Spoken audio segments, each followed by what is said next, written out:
Hola a todos los que nos escucháis en estos momentos. Hoy continuamos estudiando la Biblia con el tema 1084 para acabar de estudiar el capítulo 11 del libro de Apocalipsis.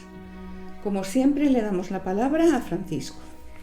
Recordad que ayer nos quedamos estudiando la primera parte del capítulo 11, indicando las luchas de la Biblia para sobrevivir en unos momentos delicados. Ahora leo el versículo 7 como recordatorio de lo tratado ayer. Dice así: Cuando hayan acabado su testimonio, la bestia que sube del abismo hará guerra contra ellos y los matará. Se trataba de la persecución religiosa de la Primera República Francesa contra la palabra de Dios.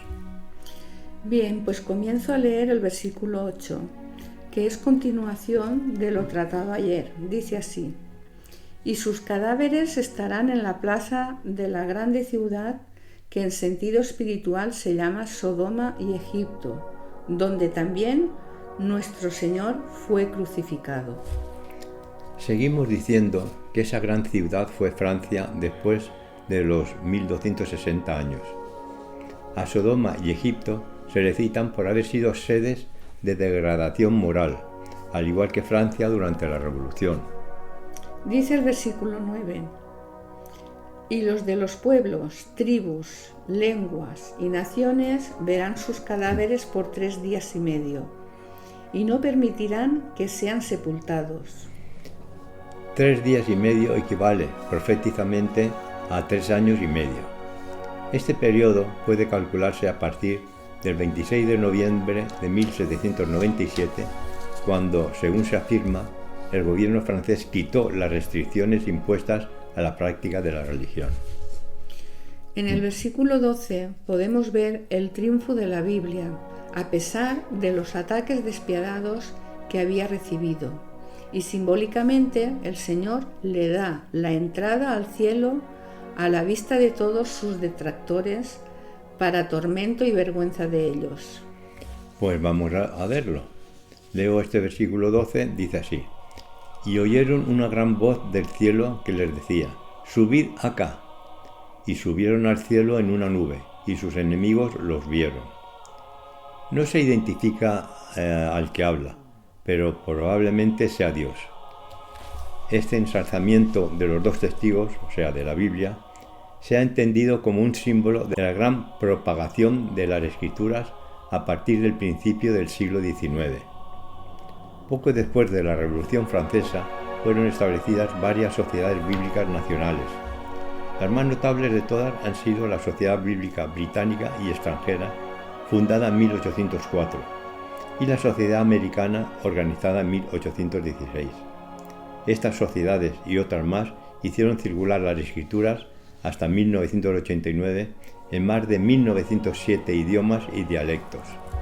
Es cierto, pues en algo más de un siglo y medio la Biblia, en vez de ser relegada al olvido como guía espiritual, ha llegado a gozar su más amplia circulación. El versículo 13 habla sobre un terremoto. Esto ocurrió a continuación de lo comentado anteriormente.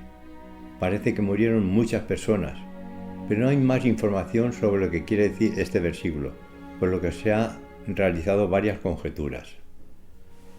Luego, en el versículo 15, nos habla sobre la séptima trompeta que quedaba por aclarar en el capítulo 9. Dice así: El séptimo ángel tocó la trompeta y hubo grandes voces en el cielo que decían: Los reinos del mundo han venido a ser de nuestro Señor y de su Cristo, y Él reinará por los siglos de los siglos. Este versículo es una especie de ánimo para el cristiano, después de todas las vicisitudes que ha tenido que pasar en este pasado periodo. En los versículos 16 y 17 podemos ver una demostración del gozo en el cielo por el triunfo de Jesús y su pueblo en la predicación del Evangelio. Y los últimos versículos son el preludio de la segunda venida de Jesús. Leamos el penúltimo. Dice así: Y se airaron las naciones, y tu ira ha venido, y el tiempo de juzgar a los muertos, y de dar galardón a tus siervos los profetas, a los santos y a los que temen tu nombre, a los pequeños y a los grandes, y de destruir a los que destruyen la tierra.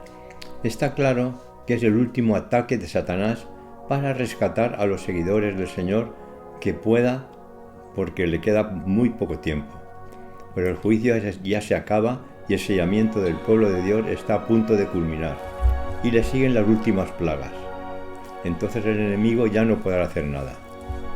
El último versículo es muy esperanzador, dice así: y el templo de Dios fue abierto en el cielo, y el arca de su pacto se veía en el templo, y hubo relámpagos, voces, truenos, un terremoto y grande granizo.